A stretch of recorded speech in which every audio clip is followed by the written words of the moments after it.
Hello friends, happy spring. The other day I posted something and just was asking what you all thought and which one you were most interested in. And pretty much almost all of you said this little pink magnolia. So I'm gonna go ahead and share a tutorial for you on this. So first of all, the supplies.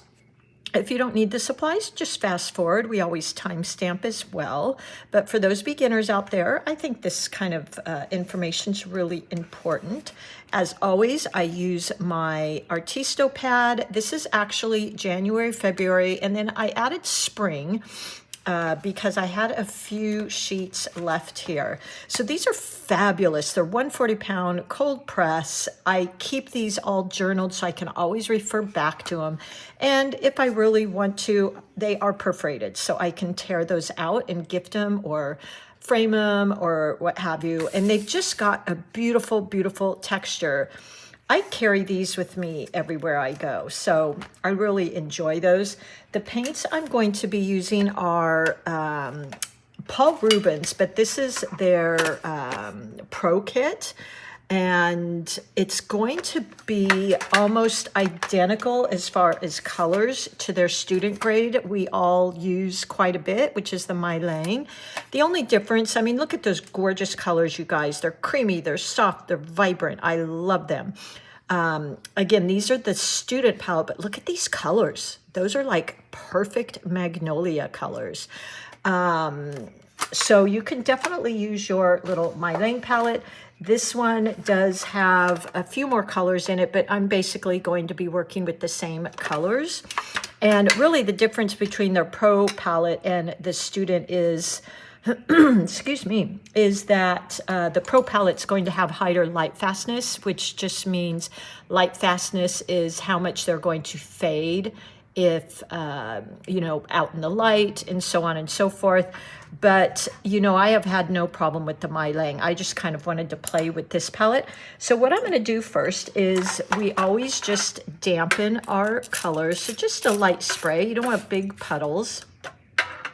This had some really interesting colors in here too. Let me show you. So this is the Mylang, the student grade. Lots of fun colors we all love, that turkey blue and all those fun colors.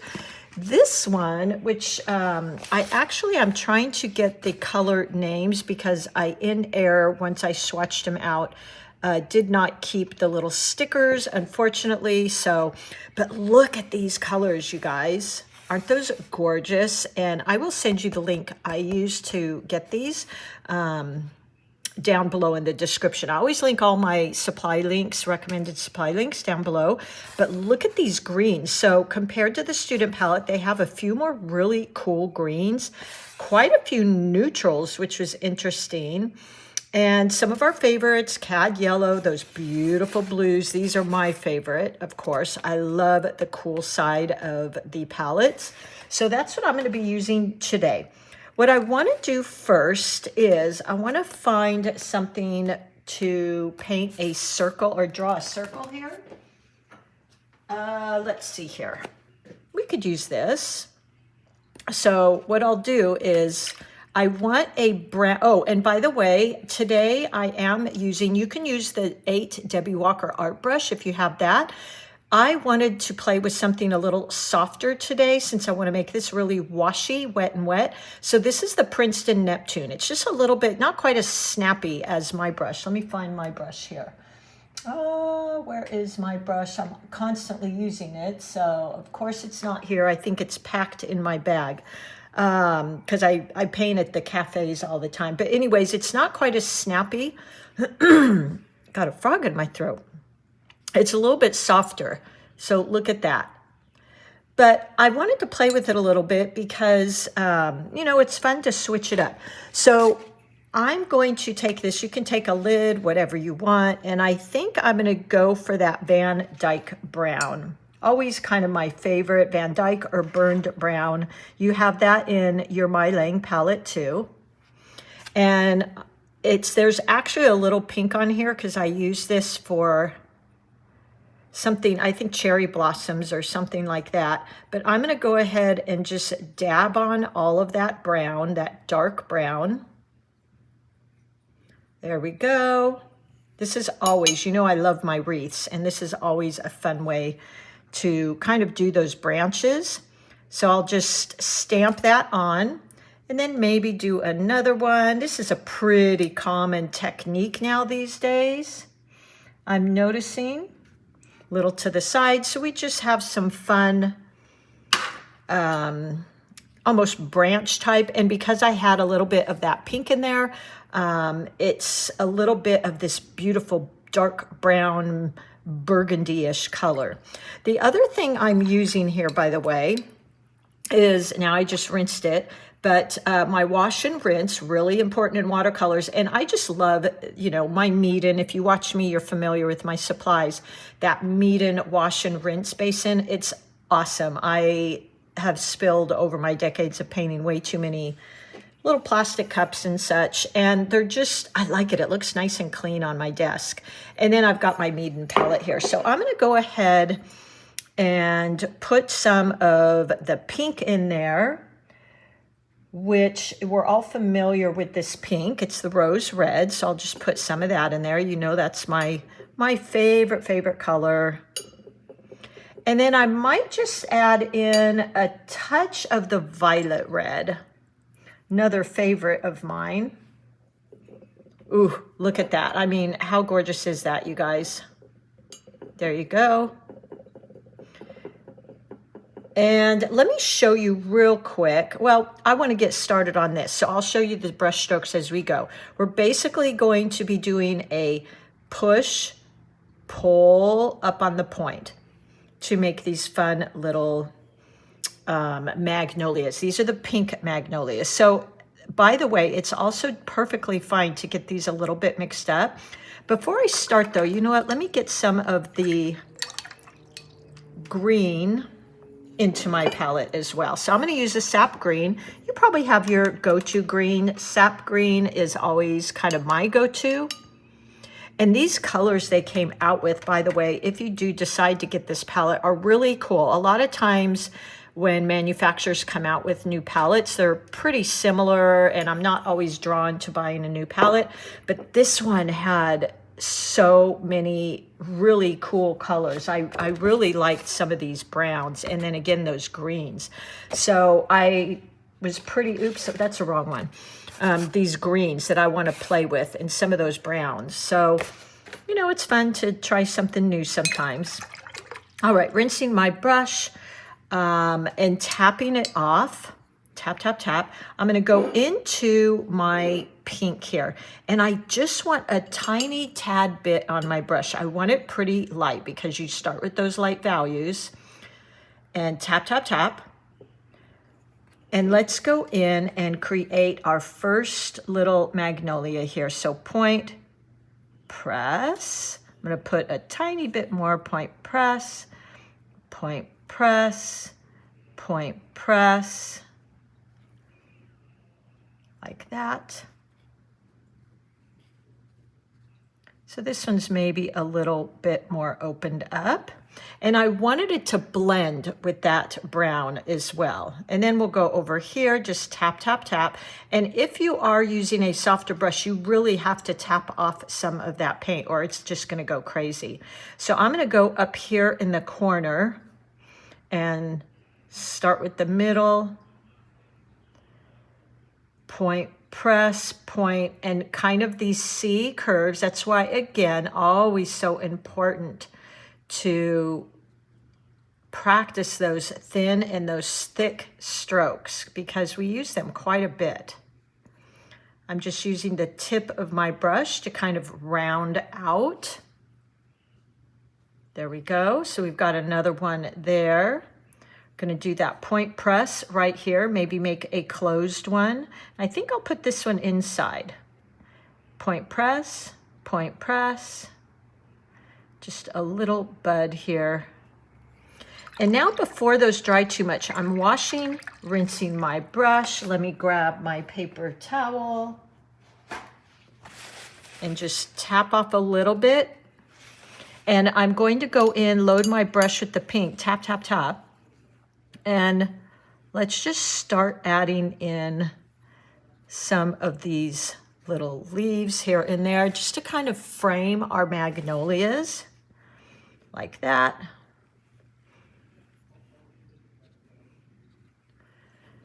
Pick up a little bit more of that green paint, tap, tap, tap. And let's see, we'll make some more here.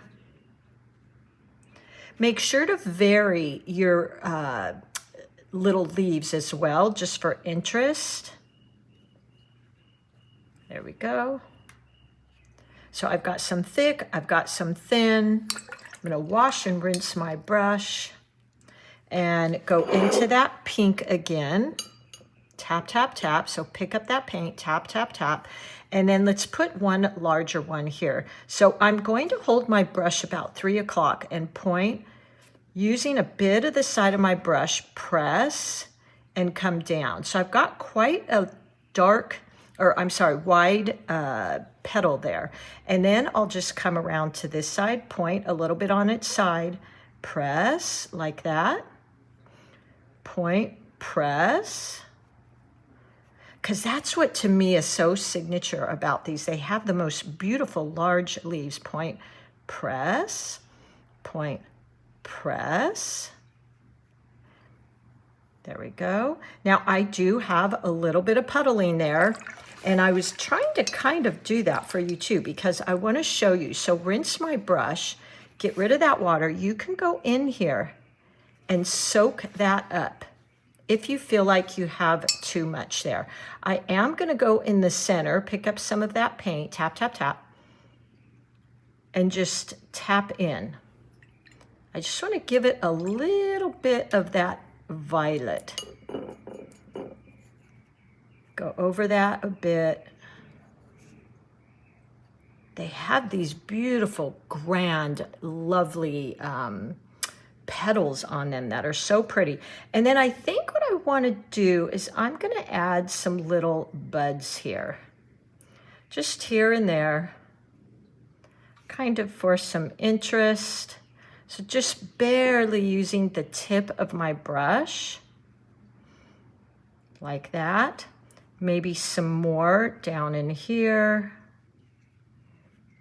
And then we're going to join together. So I'm just dabbing with the tip of my brush.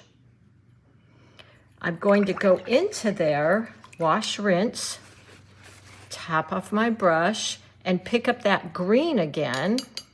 We could even actually go into our brown. So let me get a little bit of brown here. I'm going to use that Van Dyke brown again, or your burned brown. Oh, that's got a little bit of gold in it, which is totally fine.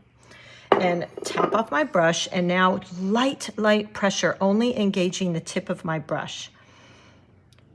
And I'm going to go in and just join these little berries with a stem.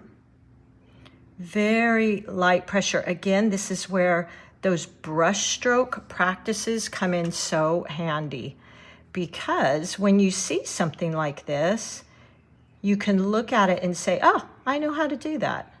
I know what brush stroke that is. I'm gonna have a couple more coming out like this, maybe one here. Rinse my brush, tap it off, grab some more of that pink,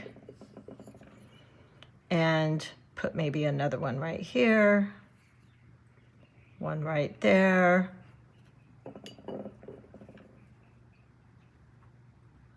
Just to fill in a bit. A lot of times you can just squint your eyes and kind of see where you might need some more color. I'm gonna grab a bit more of that pink. Ooh, isn't that so pretty? Wanted to double check that color. It looks a little pinker. There we go, than what I had in my palette there. Okay, and then maybe we could use one more of these coming out to the side here. There we go. I like that. I'm just going to go over that a bit to kind of define it. You can glaze over that. I'm going to put a bit of a point, just using light pressure and the tip of my brush. And I think we're almost done. I'm going to add in a few more leaves here. We could even go in and just mix a tiny bit of that green with some of the pink, and it would give us this shadowy color like you see mixed on its own there. So let's go ahead and do that. Let me grab some of that pink. I'm going to use my palette here. First the green. As you can see, I usually, if I'm ever going to use my palettes, I sand them a bit just to rough them up. So now look at that beautiful brownish, greenish color. A little bit more green there. And we can go in and add some really beautiful leaves. That's a little brown for me. I'm going to add a tiny bit more green. There we go. And I'm just dabbing in, maybe add some little leaves. Look how fun, look how pretty. Green and red are always so beautiful because, in case some of you are wondering why they're so beautiful together, they are opposites on the color wheel. So if we have our color wheel here, pinks, reds are opposite of the greens. So they're really complementary to each other, which means they have a lot of interest, a little pop. They can really, you know, they're not like using analogous colors, which are colors right next to each other on the color wheel. So if we had blue flowers with green, it's a lot more cooling, calming. But when we go opposite, there's this beautiful pop. And then how about if we add in, wash, rinse my brush, let's try a little bit of that light green, which is interestingly a tiny bit different than the, let's see, then here's our regular Mylang, than the yellow green. It's just a little lighter, a little brighter. So let's add that in there and see what happens. I'm just doing these little dabs. Yeah, that's fun. And there you go. I really like this a lot. I hope you guys will give it a try. If you want, I can create a kit for this as well with the drawing, but I think this is really pretty. I might go in and just add a tiny bit. I don't want to get too busy here. A few little stems here and there. Just like that. There we go. All right, and I am about done. Isn't that fun? Let's add one more bud over here, actually. So when I'm done, I will look at it from different angles and I will kind of squint sometimes. So I feel like I want a little bud here. Trying to draw sideways, paint sideways. Yeah, that added in a tiny bit more.